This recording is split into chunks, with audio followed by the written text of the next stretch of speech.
Now that I've read The Millionaire Next Door by Thomas J. Stanley, which was published in 1996, what are my thoughts? Do I recommend you having this book in your arsenal? Do I recommend you reading this book for yourself? And then also, most importantly, I'm sure you're wondering, what did I learn from reading this book? Well, if you're curious, be sure to stay tuned to the end of the video. And if you are new to the channel and you like stock market investing, passive income, and investing in yourself type videos, be sure to hit that subscribe button and the bell icon, and we're starting right now.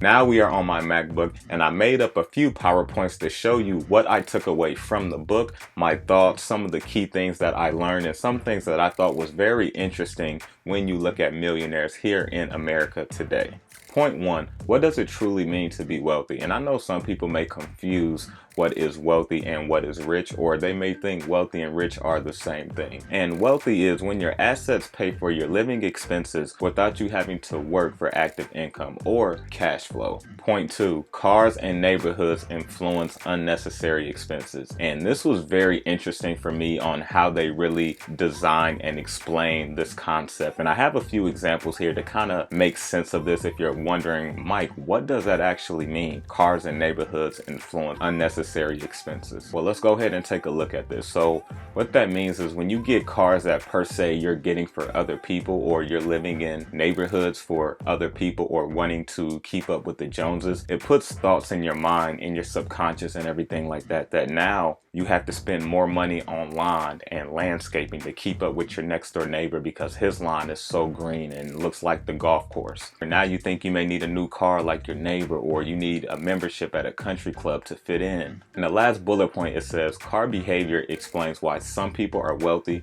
and why some people are not, which it definitely does. Point three, whatever you make, live below your means. And I know we hear this probably time and time again, and it probably gets old of hearing it, or it may seem cliche, but it really is the truth. There are a lot of millionaires who became millionaires who did not have a net worth of $1 million. There are actually more millionaires who didn't have a net worth of $1 million who became millionaires that were already millionaires. So that within itself shows that we can actually become self-made on our own. And you will see what I mean as we look at some of these other points. This is one of the quotes in the book that really stood out to me. It says, if your goal is to become financially secure, you're likely to attain it. But if your motive is to make money to spend on the good life, you're never gonna make it. That quote was one of the favorite quotes that I have ever read, and I'm actually gonna use that quote as an affirmation probably at some point. But that quote really stood out to me, and I think it really makes a lot of sense on why some people are wealthy and why others aren't.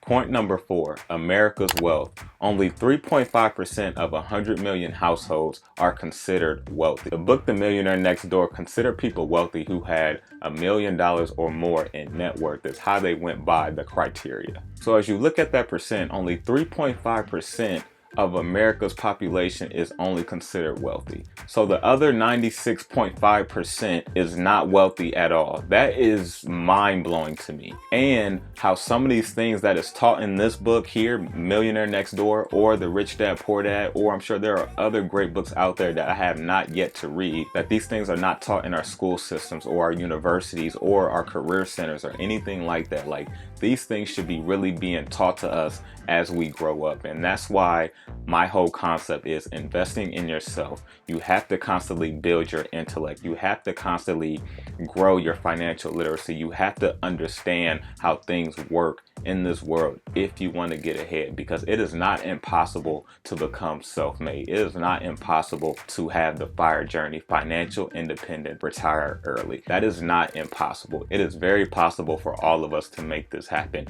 And the people ahead of us, our ancestors, are the people who paved the way for us to be able to make this happen. Let's make sure that we are all giving back in some form of a way, because that's really how you get ahead in life, is giving as much value as possible. So if you are still here with me with point four, go ahead and smash that like button for me and drop something down in the comment section and let me know that you are still here. Point five, and this is one of my favorite points out of all. Are millionaires born with a silver spoon? And most people think that millionaires are born with a silver spoon. And when I was a lot younger, I used to think that you had to be born into the inheritance of money to be able to get money. I used to think that for so long. And as I got older and started reading and start understanding how things work, I really start to understand that most millionaires today did not inherit their millions. So that within itself really stood a testimony for me to say, hey, this is not impossible for anyone to make this happen. You just have to be disciplined. So as we look at some of these bullet points, only 19% receive any income or wealth from trust fund or estate. And what that means is kind of like a security blanket. Say someone passes away and they leave a trust fund for a family member. And let's just say, for example, they're getting $100,000 every year, or maybe $5,000 every month. That's $60,000 a year, getting $5,000 a month. That within itself, a lot of people don't even make that a year. So just to be able to have that type of security blanket would really put you over the competition.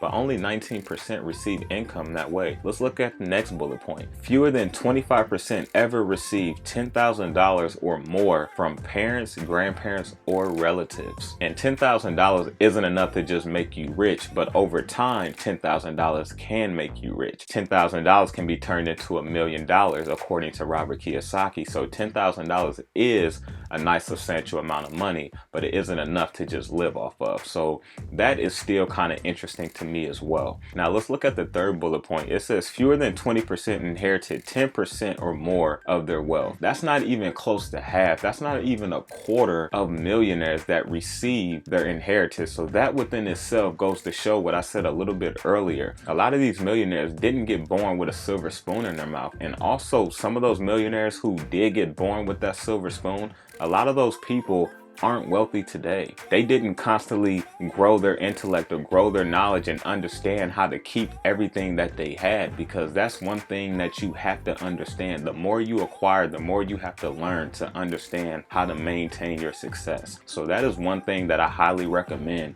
on reading and figuring out whatever you want to achieve. Find books to read on that. That is a way to invest in yourself, because the best skill you can invest in is your mind and people skills. And the last two points that I thought was really interesting, it says 91% never received as a gift as much as $1 of the ownership of a family business. So that means over 90% completely did it on their own. So that goes to show that these millionaires that you are seeing today, a lot of those people, they grinded, they worked to get to their success level. It wasn't given to them. And the last bullet point, it says more than half never received as much as $1 in inheritance. So that means over half of the millionaires today didn't receive even $1 towards their $1 million that they have now. So that just goes to show that we can make it happen. If you're watching this video, we all have different journeys and all of our success is completely different. So you just have to figure out where you are and what type of journey you want to live, but you can make it happen for yourself and for your family. Point 6.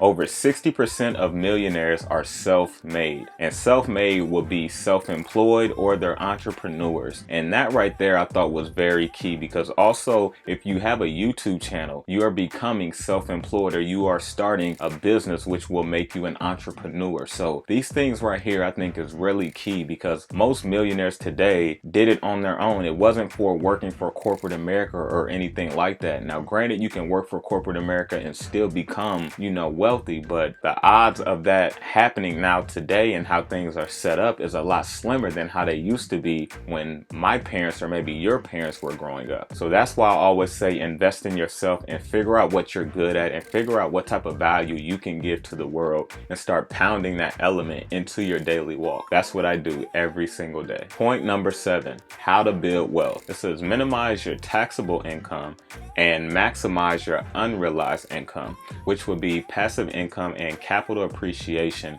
without cash flow, because cash flow means you have to trade your time to make that money, which is active income. You want passive income or capital appreciation. That means you don't have to trade your time to go make that cash flow, that active income, which all are considered assets. You want your assets to be able to outpay your expenses, and that's how you become wealth. You stop working today, your assets should be able to afford your expenses for 25 plus years. And that's how you get the FIRE journey. That's how you get financial independence, retire early. That's how you become financially free. And that's what I'm working on with my journey, with my YouTube channel, my stock market investing, some different avenues that I'm in as well. So hopefully you all enjoyed this video. I enjoyed making this video. I probably rambled a little bit, but I thought it was inclusive to this content here. So let me know what you thought of this video. Leave some comments down in the comment section. I really appreciate all the love that you guys give me. So if you want to hear it out of my mouth again, this book is an awesome read. I personally recommend to pick this book up and read it for yourself, or listen to it through Audible or something like that. But I do have the link down in the comment section if you do want to pick this book up through Amazon. But once again, hopefully you all enjoyed this video. Let me know if you enjoyed this content and motivational speaking like that, and I will make more videos like this in the future. But once again, stay motivated,